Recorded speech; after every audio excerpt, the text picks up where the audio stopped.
Assalamualaikum warahmatullahi wabarakatuh. Alhamdulillahirabbil alamin. Wa bihi nasta'inu ala umuri dunya waddin.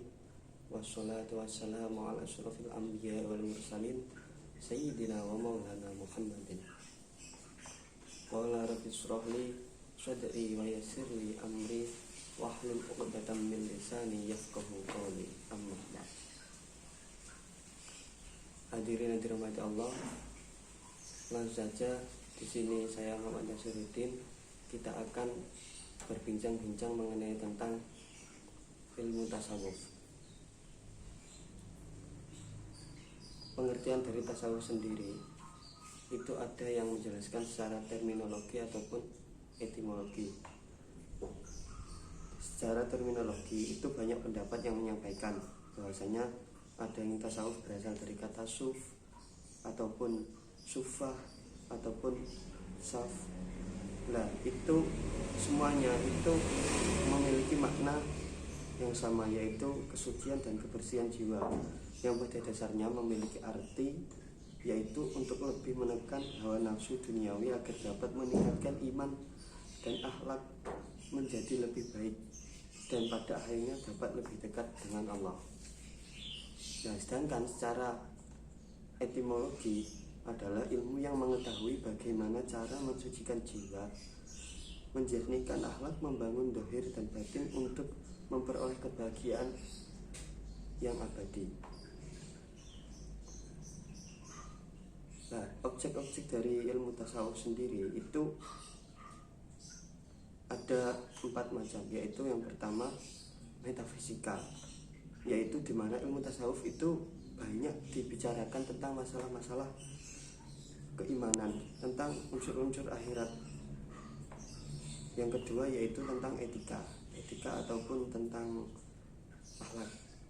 Ilmu tasawuf itu seringkali berbicara tentang akhlak dan ajaran-ajaran yang lainnya seperti hablum minallah dan hablum minannas. Yang ketiga tentang psikologi yaitu dalam ilmu tasawuf memfokuskan penyelidikan terhadap diri sendiri, yakni diarahkan terhadap penyadaran diri sendiri dan menyadari kelemahan kekurangan diri kita untuk kemudian memperbaikinya. Yang keempat yaitu estetika, yaitu jalan yang ditempuh untuk mencapai keindahan. Menurut ajaran tasawuf adalah tafakkur, merenung ciptaan Allah. Estetika kan ataupun dalam bahasa kita itu indah. Nah, berarti indah dalam tasawuf itu tentang apa? Tafakur, merenung hadis ataupun dasar-dasar dari ilmu tasawuf. Itu ada yang dari Al-Quran, dari surat Asy-Syura ayat 42, yaitu dengan bunyi mangkana yardu harsal akhirat tardiyalahu fi harsihi wa mangkana yuridu harsal dunya tuhihi minha wa man lahum fil akhirah min taswid. Yang artinya barang siapa mendekati keuntungan di akhirat akan kami tambahkan keuntungan itu baginya, dan barang siapa mendekati keuntungan di dunia maka berikan kepadanya sebagian darinya, tetapi dia tidak akan mendapat bagian di akhirat. Berarti di sini itu lebih menekankan untuk keuntungan di akhirat. Yang kedua tentang hadis ataupun dasar dari hadis, yaitu ada hadis untuk kita berperilaku zuhud. Nah, zuhud itu salah satu dari bagian ilmu tasawuf. An Sahal ibnu Sa'id an Sa'id qala ata Nabi sallallahu alaihi wasallam rajulun qala ya Rasulullah dalina alaihi amlu idza atta amlitu al-habbani ilallah al-al, yang artinya dari sahabat Sahal bin Sa'id, beliau berkata, datang seorang kepada Nabi Muhammad SAW berkata, wahai Rasulullah, tunjukkan kepadaku satu amalan, jika aku mengerjakannya maka Allah akan mencintaiku dan juga manusia. Rasulullah bersabda, berperilaku zuhudlah kamu di dunia, maka Allah akan mencintaimu, dan berperilaku zuhudlah kamu atas segala apa yang dimiliki oleh manusia, maka mereka itu manusia akan mencintaimu. Mungkin itu dasar dari ilmu tasawuf. sekarang kita berbicara tentang sejarah perkembangan dan sejarah perkembangan ilmu tasawuf. Itu ada 5 macam, yaitu yang pertama masa pembentukan. Masa pembentukan itu abad 1 dan abad 2 Hijriah, di mana masa ini adalah ada tokoh seperti Hasan al-Basri, Ibrahim bin Adham. Nah, di sini itu menyebutkan bahwa karakter zuhud pada abad 1 dan abad 2 yaitu zuhud berdasarkan ide menjauhi halal duniawi demi meraih pada akhirat dan memelihara dari azab neraka. Yang kedua itu bercorak praktis, dan para pendirinya tidak mematuhi perintah buat menyusun prinsip-prinsip teoritis. Yang kedua yaitu masa pengembangan. Masa ini yaitu ajaran sufi berupa kezuhudan. Pada ketiga ini adalah ramai membicarakan tentang lenyap dan kecintaan, bersatu dalam cinta, bertemu dengan Tuhan. Yang ketiga yaitu masa konsolidasi, di mana masa kompetisi antara tasawuf falsafi dan juga tasawuf sunni. Nah, dimenangkan oleh tasawuf sunni, yaitu yang berkembang sedemikian rupa dan dipelopori oleh Abu Hasan al-Asy'ari. Yang keempat, masa keempat itu abad keempat Hijriah, yaitu tasawuf falsafi, di mana tasawuf ini bercampur dengan filsafat. Yaitu tasawuf falsafi memiliki objek utama, 4 objek utama, yaitu latihan rohaniah dengan rasa. Yang kedua, hakikat yang tersikap dalam alam gaib. Yang ketiga, peristiwa-peristiwa dalam alam merupakan kosmos berpengaruh terhadap berbagai bentuk karakter mata dan keluar biasaan.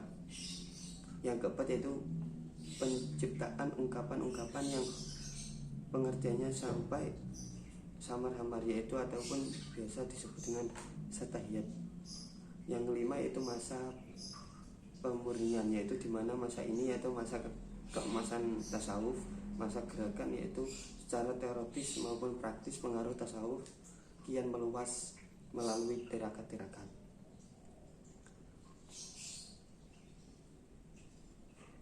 Yaitu yang keempat, ataupun sekarang berbicara tentang makomat dan ahwal secara macam-macam tindakan keduanya, yaitu berarti kita akan berbicara tentang makomat dan ahwal. Hadirin yang dirahmati Allah, makomat sendiri yaitu adalah kedudukan seorang menunjukkan kedekatannya kepada Allah, dan macam-macam tingkatan dari makomat, yaitu ada tingkatan taubat, ada tingkatan pemelihara diri dari perbuatan haram dan makruh serta syubhat, yaitu al-wirai. Terus ada tingkatan meninggalkan kesenangan dunia ataupun zuhud, ada tingkatan memfikirkan diri yaitu al-fakur, ada tingkatan sabar ataupun as-sabru, ada tingkatan tawakal, dan yang terakhir tingkatan kerelaan ataupun ar-ridho. Nah, sedangkan dari ahwal sendiri yaitu memiliki pengertian bahwasanya suatu kondisi jiwa yang diperoleh melalui kesucian jiwa. Nah, di sini tingkat-tingkatannya itu ada 10 tingkatan, yaitu al-muraqabah ataupun tingkatan pengawasan diri, al-kubru peningkatan kedekatan diri, al-mahabbah tingkatan cinta, al-kufah yaitu takut, ar-roja ataupun harapan, asyauqi atau asyauqi ataupun kerinduan, dan yang ketujuh yaitu al-unf ataupun tingkatan mendekati kepada perintah Allah. Yang 8 tingkatan jiwa al-ittimaan, terusnya yaitu tingkatan perenungan ataupun al-musyayyahah, dan yang terakhir yaitu kepastian ataupun tingkatan yakin. Di sini dapat disimbolkan bahwasanya al-maqamat dan al-ahwal itu memiliki perbedaan. Jika maqamat merupakan tingkatan seorang hamba di hadapan Tuhannya dari hal ibadah dan latihan-latihan jiwa yang dilakukannya, yaitu maqamat merupakan hasil usaha manusia. Nah, sedangkan ahwal yaitu suatu kondisi dan atau keadaan jiwa yang diberikan oleh Allah kepada hambanya tanpa harus dilakukan suatu latihan oleh orang tersebut. Berarti di sini itu yang membedakan yaitu proses ataupun al-ahwal itu dari Tuhan, kalau ra'sum al-maqamat itu dari kita sendiri. Nah, sedangkan kalau berbicara tentang zuhud itu secara bahasa yaitu berarti tidak tertarik terhadap sesuatu yang meninggalkannya. Berarti di sini itu zuhud itu meninggalkan semua dari keadaan dunia. Zuhud adalah kesadaran dan komunikasi langsung antara manusia dengan Tuhan sebagai perwujudan insan dan merupakan tahapan menuju makrifat kepada Allah. Menurut saya, ajaran zuhud atau konsep yang bersumber dari Al-Quran dan hadis yang merupakan keharusan untuk dipraktekkan bagi orang yang ingin mencapai makrifat. Dalam praktiknya, para tokoh sufi menggolongkan beberapa tingkatan. Tingkatan pertama yaitu tingkatan pemula, di mana tingkatan ini yaitu meninggalkan kelezatan dunia. Yang kedua, tingkatan di mana orang sanggup mengutalisasikan kebenaran secara hakiki dan dalam berzuhud. Yang ketiga, meninggalkan apa yang dapat melalaikan diri dari Allah, dan inilah zuhud orang makrifat. Berarti dari konsep zuhud pemikiran Abu Yazid Al-Bustami itu ada tingkatan yang tadi saya jelaskan. Dan mungkin cukup sekian dari saya. Apabila ada perkataan, penjelasan ataupun perbuatan dari saya yang kurang berkenan di hati kalian semua, mohon minta maaf yang sebesar-besarnya. Akhirul kalam, mohon muwaffiq ila aqwamit thoriq. Walaupun saya tidak menarik, tapi saya tidak munafik. Assalamualaikum warahmatullahi wabarakatuh.